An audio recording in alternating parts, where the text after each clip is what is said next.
ये वीडियो बनाते समय मुझे अपने प्रीवियस ईयर बच्चों की याद आ रही है। कुछ बच्चे काफी टैलेंटेड थे, हार्ड वर्किंग थे, मेहनती थे, सिंसियर थे अपने काम के प्रति, बट उसके बावजूद उनका रैंक नहीं आया। अब आप ये नहीं कह सकते, उंगली नहीं उठा सकते, अरे सर जी वो है ना, वो डेडिकेटेडली पढ़ाई नहीं कर रहा था, या फिर उसने मेहनत कम की होगी, या फिर वो अपने काम के प्रति सिंसियर नहीं था। मुझे पता है रियलिटी, बट फिर ऐसी क्या रीजंस रही होगी जिसकी वजह से उनका रैंक नहीं आया। ये 5 रीजंस मैंने यहाँ पर आपके सामने रखे और यही रीजन थे जिसकी वजह से उनका रैंक नहीं आया। और डर अभी भी लगा हुआ है। जो मेरे गेट के 2022 एस्पिरेंट है वो भी काफी मेहनती है, कहीं आपका रैंक ना छूट जाए। तो ये वीडियो काफी इंपॉर्टेंट है। एक बड़ा भाई होने के नाते मैं आपके लिए वीडियो बना रहा हूं, नहीं तो ये वीडियो बनाने का कोई रीजन नहीं है। तो ध्यान से सुनना और एक एक पॉइंट को समझना कि इस मूवमेंट में बहुत सारे बच्चे गिव अप करने की कोशिश करेंगे। रीजन बीइंग, शायद आप ब्रेकअप से जूझ रहे हो। कॉलेज में अगर आप पढ़ाई करते हो तो दोस्तों से लगाव हो जाता है, तो अगर आपका ग्रुप छूट रहा है तो आपको दर्द होता है। अगर आपके बेस्ट फ्रेंड्स छूट रहे हैं आपको दर्द होता है, और ज्यादा दर्द तब होता है जब आपका ब्रेकअप हो जाता है, मे बी गर्लफ्रेंड बॉयफ्रेंड का अगर आपका रिलेशनशिप है। और ये दर्द आप किसको बताने जाओगे? घर वालों को बता नहीं सकते, और अगर दोस्तों को भी बताते हो तो वो समझने की कोशिश करेंगे, आपको एडवाइस देने की कोशिश करेंगे, बट सच्चाई तो आपको भी मालूम है कि कोई आपका दर्द समझ नहीं सकता। बट मैं एक आपको ट्रूथ बता रहा हूं, in your life some people are for a reason and some people are for some season. कुछ लोग रीजन के वर्ष है और कुछ लोगों का सीजन है। तो कुछ लोगों का सीजन खत्म हो गया है तो उनको अब जाना पड़ेगा। आप रोना मत, कोई गलत कोई सही नहीं है, यहाँ पर सब सही चल रहा है। कुछ लोगों का सीजन था, कुछ महीने कुछ साल आपके साथ थे और फिर वो चले जाएंगे, और कुछ लोग रीजन की वजह से रहेंगे। और जो रीजन की वजह से रहते हैं वो काफी इंपॉर्टेंट होते हैं, जैसे आपकी फैमिली। अगर आप 1 महीना बात ना करो, 1 साल बात ना करो, अगर आप अनसक्सेसफुल हो, अगर आप कुछ उपद्रव कर रहे हो, आप गलतियां कर रहे हो, आपसे नाराज नहीं होंगे, वो अभी भी आपको सपोर्ट करेंगे। तो कौन से लोग इंपॉर्टेंट है? वो लोग जो आपको हमेशा मदद करने के लिए रेडी है, या वो लोग जो आपका यूज करने को रेडी है? डिसाइड आपको करना है और फिर सोचना है क्या इस चक्कर के पीछे आप अपना करियर दांव पर लगाओगे। And if no, be alert. ये वीडियो काफी इंपॉर्टेंट है। सेकंड पॉइंट, सिलेबस कंप्लीशन का डर। सिलेबस इज लाइक ओशियन, पूरा का पूरा कैप्चर नहीं कर सकते, कुछ ना कुछ छूटना है। और जब छूटता है तो मन में वो डर लगा रहता है, हाय हाय सर सिलेबस छूट रहा है, क्या करूं? कुछ नहीं, आपने इंपॉर्टेंट टॉपिक्स कर दिया है, बस उस पर फोकस करो, रिविजन्स करते रहो, और टेस्ट सीरीज के माध्यम से अनटच टॉपिक्स आपको मिलते रहेंगे। तो एक रजिस्टर बना लेना, जितना प्रैक्टिस करोगे पीवाईक्यू, उधर से नए कंसेप्ट मिलेंगे, टेस्ट सीरीज से नए कंसेप्ट मिलेंगे, तो वो लिखते रहना, इट विल हेल्प। एंड मैं दावे के साथ कहता हूं, ये जो न्यू कंसेप्ट आप इस माध्यम से पढ़ रहे हो, ये जरूर आपको मदद करेगा इन दी अपकमिंग गेट एग्जाम। डरना छोड़ दो कि इतना सिलेबस बचा है क्या करूं। होता क्या है, आप नया नया पढ़ने के लिए आगे बढ़ते हो और प्रीवियस वाला छूटते रहता है। प्रीवियस वाला छूटेगा, रिवाइज नहीं करोगे तो फिर आगे दिक्कत आएगी और फिर गिव अप करने का मन करेगा। So make sure you don't worry more about the syllabus. And third point is negativity.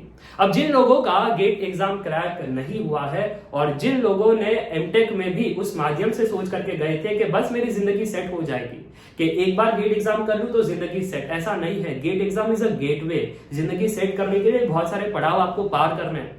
पहले गेट एग्जाम क्रैक करना है, फिर पीएसयू का इंटरव्यू क्रैक करना है, या फिर अगर आप आईआईटी में जा रहे हो तो उधर अच्छा परफॉर्म करना है, फिर कंपनी क्रैक करनी है, तब जाकर के आपको अच्छी नौकरी मिलेगी।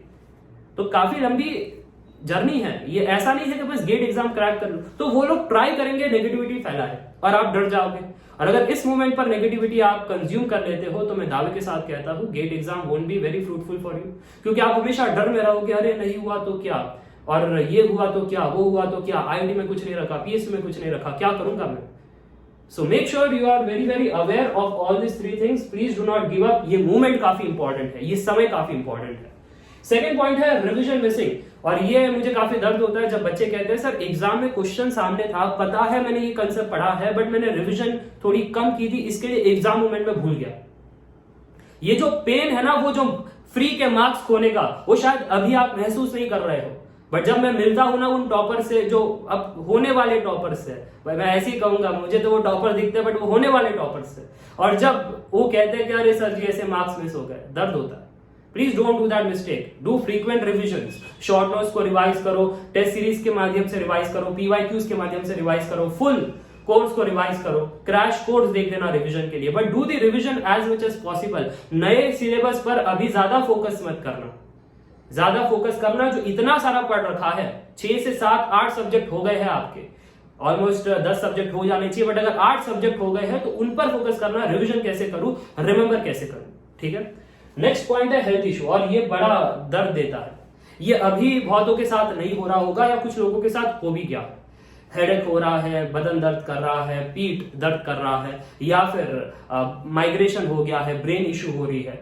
बहुत सारी ऐसी प्रॉब्लम्स आती है, पेट दर्द कर रहा है या फिर कुछ इशू हो गया जिस वजह से 5 दिन प्रिपरेशन नहीं कर पाए, तो बच्चे उदास से हो जाते हैं, घबरा जाते हैं, अब मैं क्या करूंगा, अब क्या करूंगा।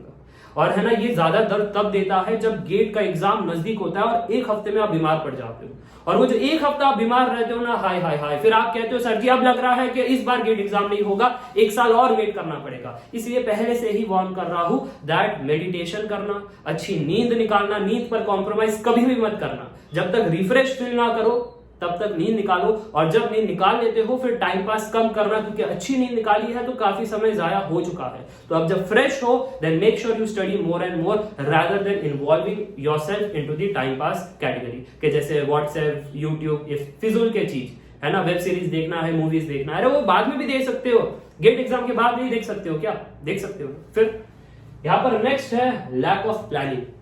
ये इसलिए होता है क्योंकि ये जो अभी का माहौल है ना, सिलेबस जल्दी से खत्म कर लूं, फिर बाद में रिवाइज, फिर पीवाईक्यू। अरे तो आपने क्या प्लान आउट किया है, किस महीने में सिलेबस खत्म करूंगा, किस महीने में रिवीजन करूंगा, किस महीने में टेस्ट सीरीज दूंगा, किस दिन में क्या करूंगा। जब तक प्लानिंग नहीं की है भटकते रहोगे और फिर डिमोटिवेशन बाय डिफॉल्ट आएगा कि आज का दिन भी जाया गया, कल का दिन भी वेस्ट हो गया, परसों का दिन भी कुछ किया नहीं। हाँ, तो फिर अगर ऐसे ऐसे आगे देखोगे तो फिर डिमोटिवेशन ही आएगा, क्योंकि प्लानिंग की नहीं है, टारगेट दिया नहीं है, गोल दिया नहीं है अपने आप को। डेली का गोल देना पड़ेगा, फिर वीकली का गोल अचीव करना पड़ेगा, फिर मंथली अगर प्लान आउट करोगे तब चीजें एग्जीक्यूट होगी।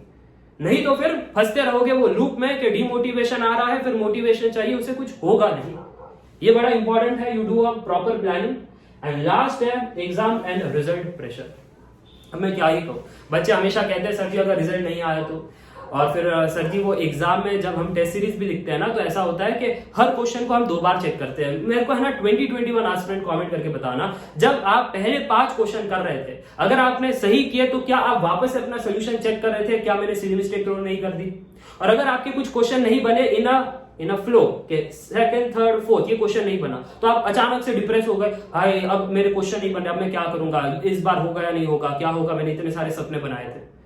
तो ये जो एग्जाम एंड रिजल्ट प्रेशर है ना, ये अच्छों को डुबा देता है, अच्छे को डुबा देता है, ये यकीन मानो। और इस पर ओवरकम करने के लिए 2 बातें आपको जाननी है कि अगर एग्जाम क्रैक हो गया तो फिर तो आपको कोई नहीं पूछेगा, क्योंकि आपकी जर्नी आगे बढ़ जाएगी। और अगर एग्जाम क्रैक नहीं हुआ तो कोई बात नहीं, ये जो नॉलेज इकट्ठा किया है उससे और भी एग्जाम्स आते हैं आगे, कुछ ना कुछ तो क्रैक कर ही जाओगे ना, हर बार तो अनलकी नहीं हो सकते। तो फिर डरना किस बात का, क्योंकि अगर आपकी एनर्जी आप हमेशा डर पर लगाओगे तो फिर काम नहीं कर पाओगे। एनर्जी एक ही जगह लगा सकते हो, अगर डर पर लगा रहे हो तो वो एम्पलीफाई होगा, काम पर लगा रहे हो तो वो एम्पलीफाई होगा। काम पर लगा दिया एम्पलीफाई हो गया तो प्रोबेबिलिटी ज्यादा है जीत जाऊंगा, बट डर पर लगा दिया तो 100% गारंटी है हार जाऊंगा।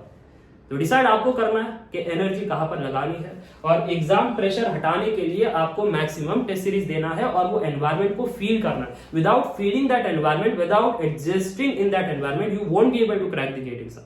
तो मुझे लगता है ये सारी बातें क्लियर हो गई, थोड़ी सी वीडियो लेंदी रही होगी, but it is very important you understand all the points. और इन सभी पॉइंट्स में मुझे मेरे प्रीवियस ईयर के बच्चे दिखाई दे रहे हैं, क्योंकि इनमें से वो गुजर रहे थे, और मैं नहीं चाहता कि आप गुजरो और आप जल्दी से जल्दी इनको ठीक कर दो, सॉर्ट कर दो, ताकि जो डिजर्विंग बच्चे हैं वो गेट का रैंक लेकर आ पाए। बात इतनी सी है कि सभी एग्जाम लिखेंगे बट डिजर्विंग 500 ही रहेंगे। क्या वो 500 में वो लोग थे जो लोग होने चाहिए? बस सवाल इतना है, जो लोग होने चाहिए वो लोग है या नहीं, बात पर सवाल इतना ही है। सो डिसाइड आपको करना है। Take care, bye for now, take care.